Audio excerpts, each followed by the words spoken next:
Mom, I made sure everything was locked up tight. Of course, I didn't forget Dad's cherished shed either. That's great. Shall we go on our trip then? We were supposed to go on a birthday trip for our daughter, the three of us, including my husband. However, he suddenly had to go on a business trip because of an urgent work matter he couldn't get out of, and just like that, he said we wouldn't be able to go on the trip. After sending off my husband, my daughter and I headed to the airport and flew to our destination. When we returned from the trip, my daughter wanted to give souvenirs to Grandma and Grandpa, so we went to my in-laws' house. The atmosphere there was incredibly tense, and my father-in-law was erupting like an active volcano, absolutely furious. It seems that a terrible accident had occurred while we were away on our trip, and the discoverers were none other than my in-laws. I'm a married woman in my mid-30s. I was assigned to the administrative department of the sales division at the company where I started working after graduating from college. Though I didn't go out on sales calls directly, there were times I had to go outside to assist with various tasks. One time, when I had to deliver some forgotten documents to a client, the person who helped me out was my future husband. Later, we ended up sharing a table at a crowded restaurant during lunchtime, which led us to start dating, and eventually, we got married. I was really enjoying my job at the time, so I proposed to keep working until I got pregnant, and my husband agreed, saying that the idea of a stay-at-home wife was outdated. After finding out I was pregnant, I kept my promise and quit my job to focus on our family and gave birth to our daughter. My romantic history hasn't always been smooth sailing. If anything, I've had experiences that made me timid about love or even left me with traumas. It was mostly from my high school days. I wasn't particularly popular, but I did date to some extent appropriate for my age. Mostly, I ended up in relationships where the other person confessed their feelings to me, but inevitably, they would find someone else they liked more and leave me. When asked why, they would simply say they found someone they liked more than me, which gradually made me more and more wary of love. During my university years, because of these traumas, I didn't participate in any mixers and mostly hung out with girlfriends. If a guy joined the group, I would feel uncomfortable and leave. As a working adult, I decided to keep it strictly professional with men, having coffee or lunch with them, but never considering them as romantic interests. Yet, my husband became a romantic interest, and our relationship led to marriage, which I consider nothing short of a miracle. He was the only one who confessed his feelings for me and didn't leave. My husband was both a good talker and a good listener, always managing to make me laugh. Life with him was lively, every day felt fresh and exciting, and I was truly happy. Then, one day, someone I knew moved nearby. That person was a friend I was very close to when I was in high school.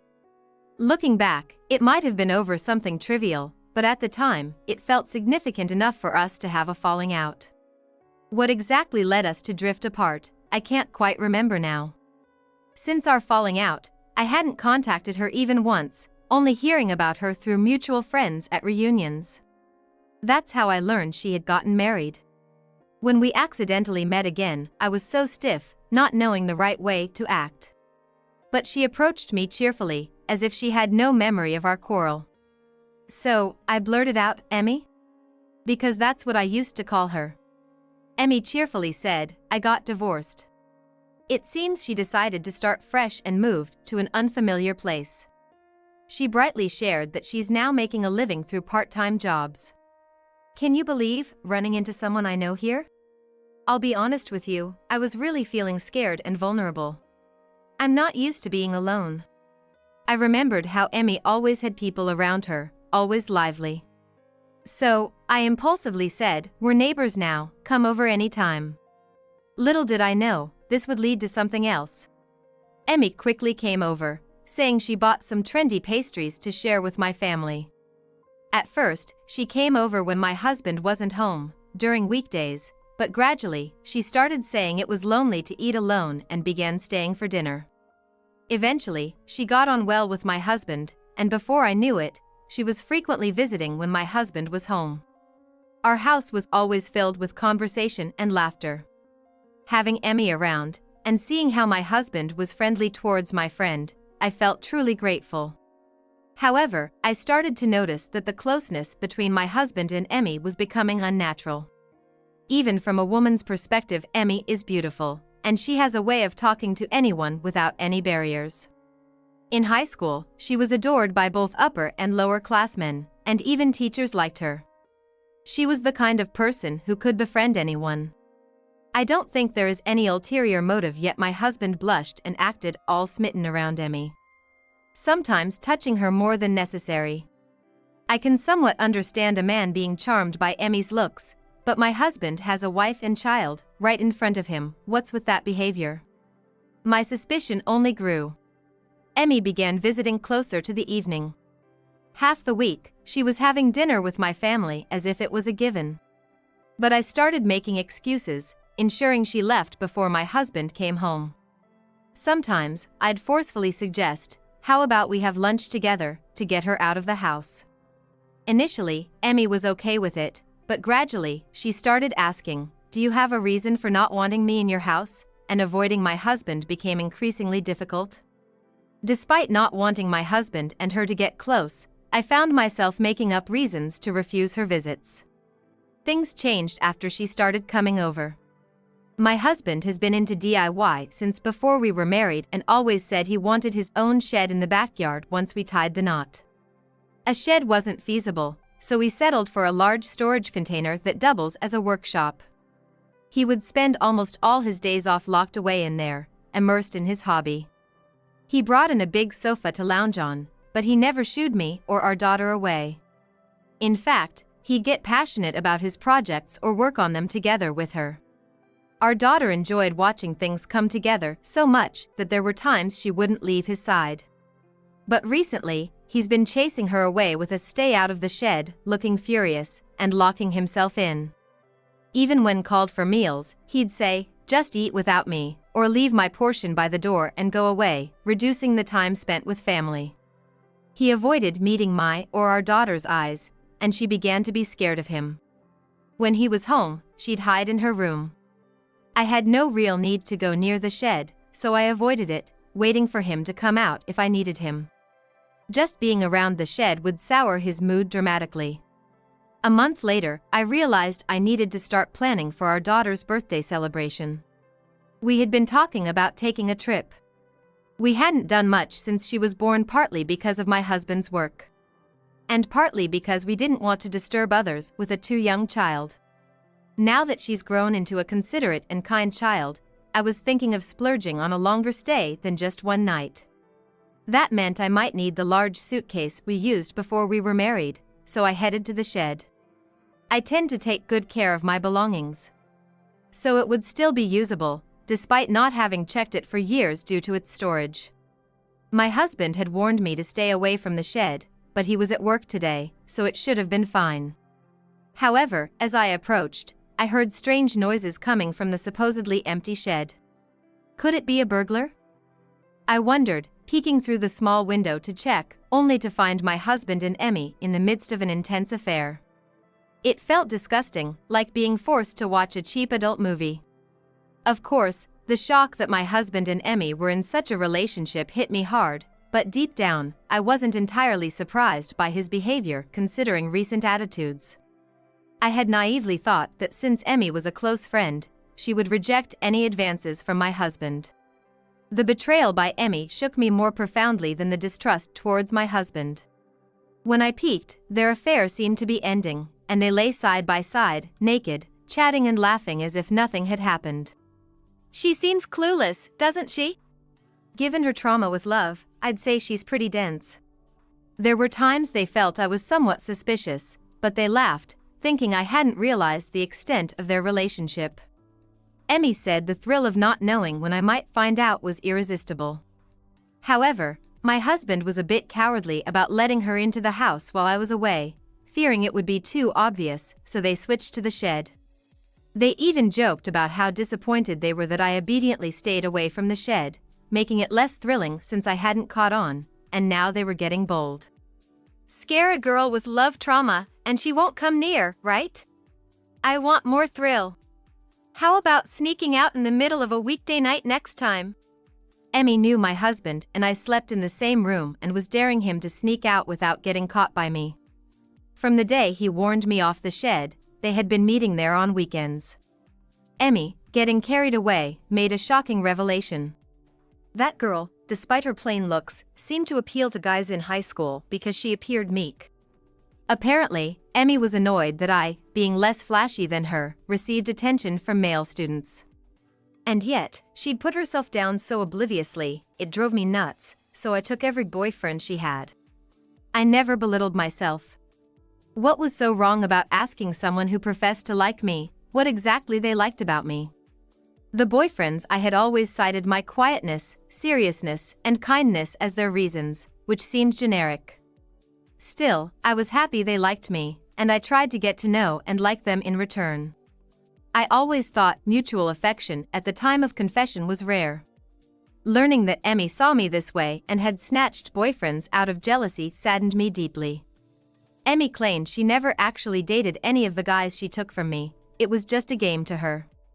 And she'd laugh about how shocked the guys were when she dumped them. I remembered on graduation day, one of my exes apologized for hurting me. I had thought it meant he was sorry for changing his mind after confessing, but after hearing Emmy's story, it clicked that he was apologizing for falling for Emmy's seduction and hurting me. Because it made all the strange things that happened in high school suddenly make sense. While listening to Emmy's boasts, my husband said, "I'm sick of looking at such an ugly face. People say beauties bore you after 3 days, but that's a lie. Facing an ugly person every day is true torture." Anger surged through me, my fists clenching with rage. Bursting through the door and confronting them was one option. But I realized that wouldn't be enough to beat them. They were two, and I was alone. Without evidence, my words would mean nothing, and I would be the one to lose. I thought the best course of action was to carefully plan my revenge while keeping my anger in check. Regarding our daughter's birthday trip, my husband had said he'd leave all the planning to me and our daughter, not participating in any discussions. Moreover, he decided not to join us, citing an absolutely unavoidable work commitment on the day of our daughter's birthday, saying he couldn't take the day off. His insistence on the unavoidable work made me realize he was probably planning to meet up with Emmy. Children often notice more than adults think, and our daughter had realized that her father's moodiness wasn't just about him being irritable. She was scared and didn't want to be in the same space as him, so for her, the fact that he wouldn't be joining the family trip seemed like a blessing. She seemed relieved when I told her. Truth be told, I had no intention of giving up on the trip just because my husband couldn't come. In fact, I was relieved he had opted out. Considering how scared my daughter was of him, a trip without him seemed like the perfect change of scenery. Originally, we had planned a domestic trip assuming my husband would join, as he said he could only take a few days off. But with him not joining, an international trip, which was what our daughter had wanted, became possible. I changed our domestic trip to an international one and extended the duration, sharing this update only with my daughter. When I told her to keep it a secret from Dad, she said, "I wouldn't tell Dad." "I'm on your side, Mom." On the day of the trip, as we were heading to the airport by taxi, my daughter boasted, "I did well, didn't I?" saying she had locked up Dad's precious shed. The shed has a lock on the outside, but due to a small mistake by my husband, there are actually 2 keys for the outside. There's the original key that came with the container house and another key he installed on the outside by mistake, meant to keep our daughter from entering during dangerous work. He later added a lock that could only be locked from the inside, totaling 3 locks on the shed. The inside lock can only be operated from within. It wasn't summer yet, but the season could see significant temperature rises during the day. I figured they wouldn't dare use the shed for their secret meetings, especially without telling my husband about the lock situation, and boarded the plane. I remembered my husband once saying the shed felt like a sauna in the summer and wanted to install air conditioning. But I had refused, arguing that a fan and an open window were sufficient for a space only used on weekends. This decision would turn out to play into my plan for revenge. While staying at our travel destination, We received a cryptic message from my in-laws once.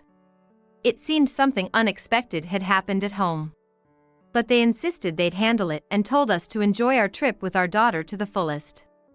Of course, I intended to enjoy the trip with my daughter and had no plans to return early, even if there were issues at home. Because it meant my plan for revenge was unfolding successfully. After thoroughly enjoying the 2-week trip with my daughter, we returned home. Without delay, we went to my in-laws' house after dropping off our luggage, as my daughter wanted to give them souvenirs. I felt bad for using it as an excuse, but it served my purpose. At my in-laws' house, not only were my in-laws present, but my husband was there too, despite it being a time when he was supposed to be at work. He looked very haggard, with an unkempt beard that made him look more intimidating. Seeing him like this, my daughter recoiled and hid behind me. My in-laws immediately started apologizing profusely in front of me. Then my father-in-law began to explain what had happened while my daughter and I were on our trip. The atmosphere in the house was heavy, and seeing my daughter's near tears face, my mother-in-law took her to another room to keep her company. Actually, I had arranged for my in-laws to use our home while we were away on our trip. After learning my husband wouldn't be joining the family trip, I heard from my in-laws about their plans for a minor renovation at their house.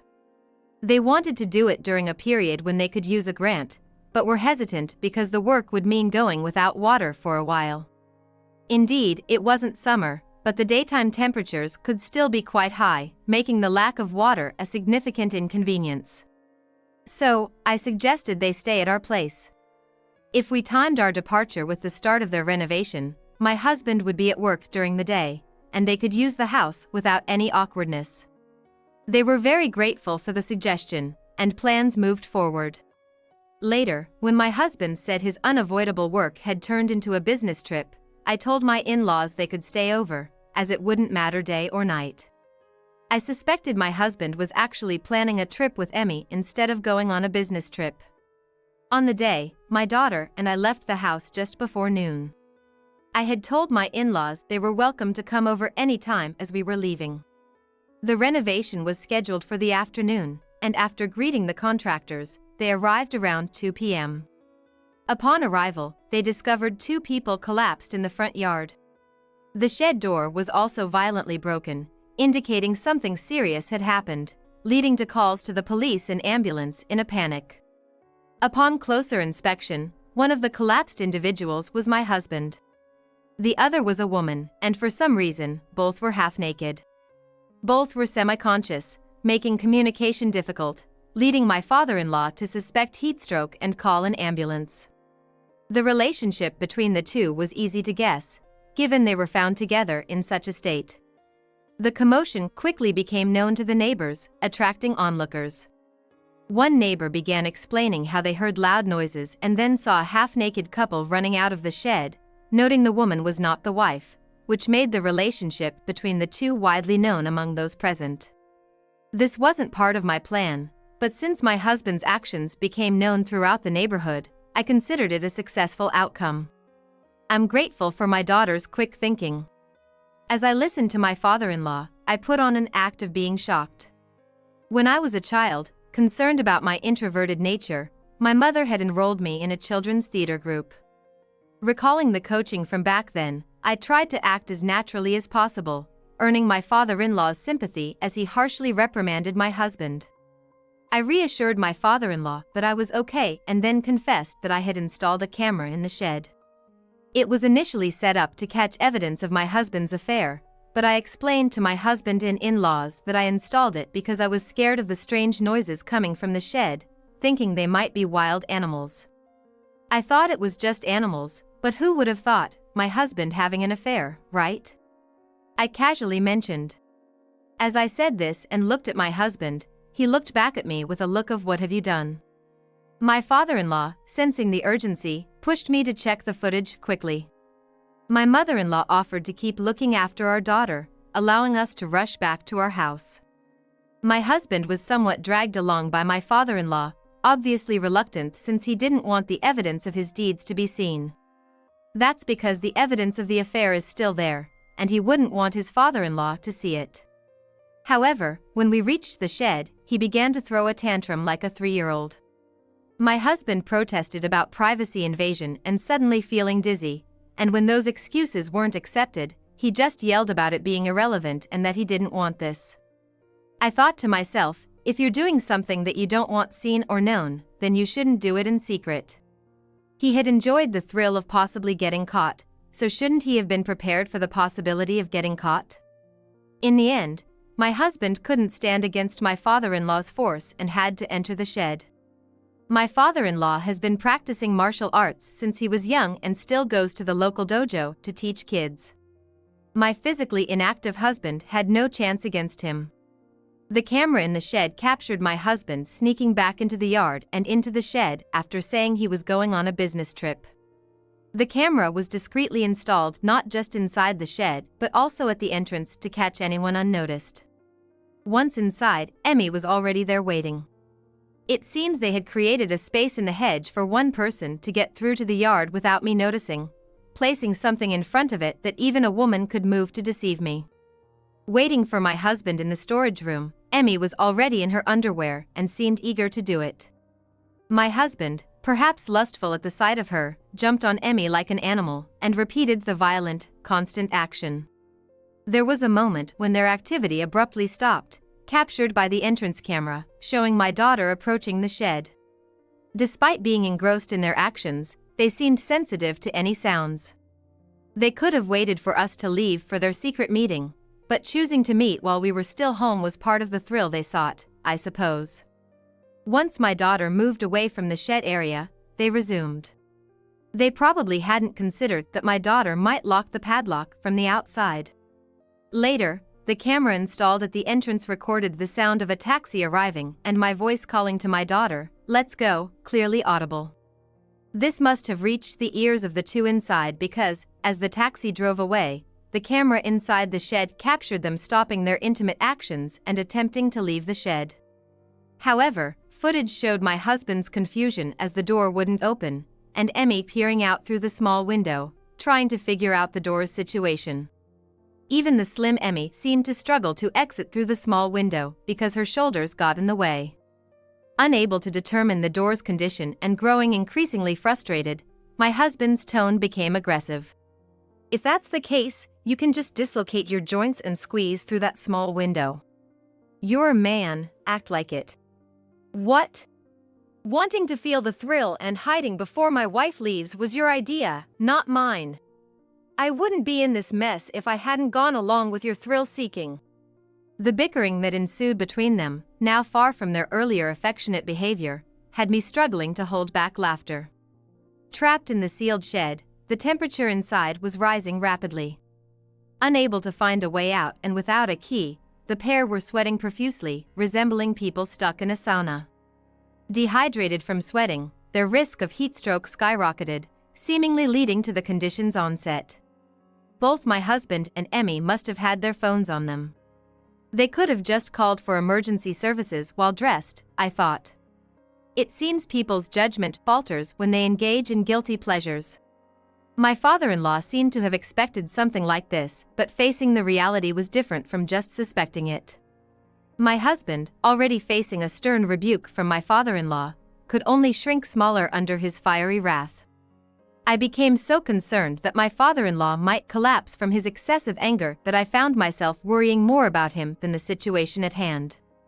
I was so busy trying to suppress my laughter that my body shook.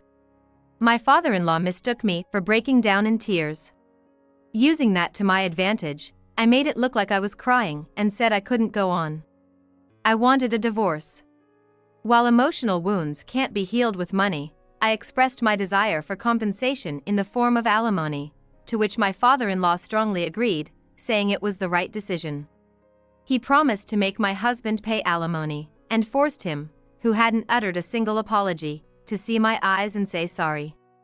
My father-in-law also said he'd make my husband pay for a new place to live, reasoning that I wouldn't want to stay in a house tainted by infidelity.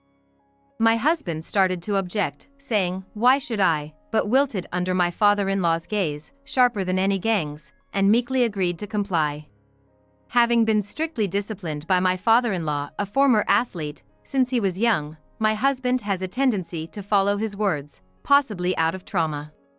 Thanks to this, under my father-in-law's direction, everything went smoothly. After checking the camera and gathering my belongings, we returned to my in-laws' house, and then I moved to a hotel with my daughter. We decided to stay there until we found a new place, with my father-in-law insisting on my husband covering the costs.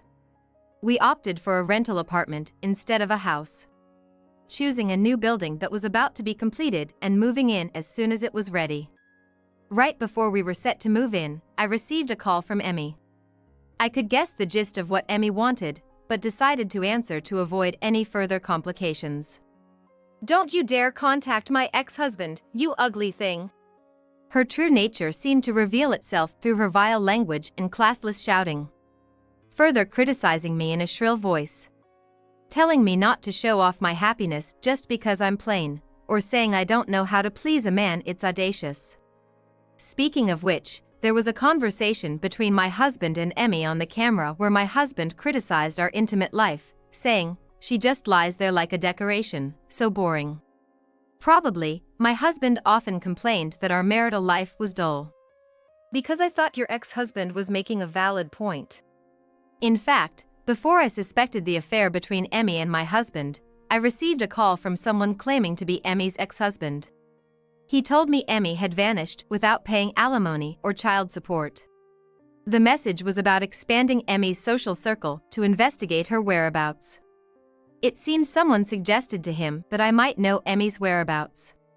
When I received the call, Emmy had told me she was fleeing from an abusive ex, so thinking she was still being pursued post-divorce, I said I didn't know anything. But after learning the truth about Emmy and my husband, and her past betrayals, I asked a mutual friend about the real reason for Emmy's divorce. The friend didn't know the true reason, but they shared rumors that were completely different from what Emmy had told me. I then contacted the person who claimed to be Emmy's ex-husband, and heard a story very similar to the rumors. Emmy apparently had a child but showed no interest in parenting, always leaving the child with her ex-husband. She neglected child-rearing and household duties, indulging in flashy affairs. When her ex-husband reached his limit and initiated a divorce, Emmy left the child with him and disappeared. Though she agreed to pay alimony and child support at the time of the divorce, she never did. She vanished as if fleeing in the night, and he had been searching for her since. The child's photo he showed me looked exactly like Emmy as a child. I had known Emmy since elementary school, but we lost touch when she moved due to her father's job, only to reconnect in high school. Believing her ex-husband's story, I informed him of Emmy's location, and I told him everything she was doing to my husband. Valid point? Ridiculous. I've always hated how you play the good girl. It's disgusting. No matter what Emmy said, I ignored it. Engaging emotionally with someone like her was a waste. Even spending time on her felt like a waste. I told Emmy I would also demand compensation from her, which left her momentarily speechless.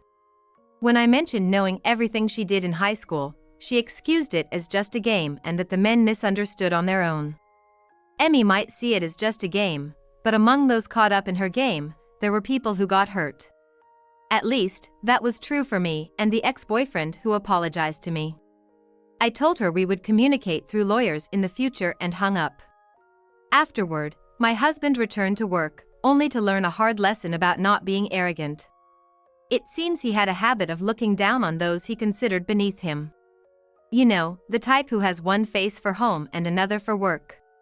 My husband was the textbook example, especially cruel to subordinates he deemed useless. One of these subordinates had coincidentally moved into our neighborhood and was among the onlookers when my husband was taken away half-naked by the ambulance. Even more, he had recorded it on his smartphone and spread it as payback for how he was treated at work. With the solidarity of other similarly mistreated subordinates, the spread of this video was incredibly fast, and naturally, the news of the affair became widely known. Feeling uncomfortable at work, my husband resigned, but due to his short tenure, his severance pay was minimal. He tried to seek refuge with my in-laws but was ignored and not even allowed inside their house. His attempts at finding a new job failed as it turned out he was all talk and no action, unable to secure employment. The relentless demands for child support and alimony meant he had to juggle multiple part-time jobs. I heard he's now in a position where he's being told he's less useful than a student part-timer, the very words he used to say to his subordinates. As a result, he keeps hopping from one job to another, unable to hold down a steady position. Since they can't accumulate a substantial amount of money, it seems they have no choice but to work without any days off. Emmy was taken back by her ex-husband and is now under strict surveillance by him and his family. She was dumped into a company known to her ex-husband, notorious for its harsh working conditions. It's a job that needs doing, but due to its danger and unpopularity, it pays well. Given that few people manage to stay long, it must be an environment more challenging than one can imagine. It seems Emmy is being reformed as a person, returning exhausted to the company dormitory every day without the spare energy to engage in affairs or snatch anyone's boyfriend. By the time payday arrives, her ex-husband has already deducted alimony and child support. In the end, they are left with an amount even lower than what a student part-time job would pay. Since she lives in a company dormitory, rent and utilities are deducted up front. Considering only food expenses are out of pocket, her ex-husband remarked that she should manage, informing me of Emmy's current situation. A few days later, I was notified that Emmy had attempted to escape due to the harsh conditions. But her movements were constantly monitored, and she was quickly found and brought back, receiving a severe reprimand that seemingly broke her spirit. Since then, there's been no sign of her trying to escape, and I've heard she's become quite submissive. My daughter and I have started a new life in our new home. Separated from my husband and knowing she wouldn't have to meet him unless she wanted to, my daughter has gradually returned to her cheerful self, stabilizing emotionally after the turmoil caused by my husband's behavior. Actually, I've always enjoyed obtaining certifications, and during my college years and even after getting married, I acquired several through distance learning. One of them has been particularly useful in job transitions.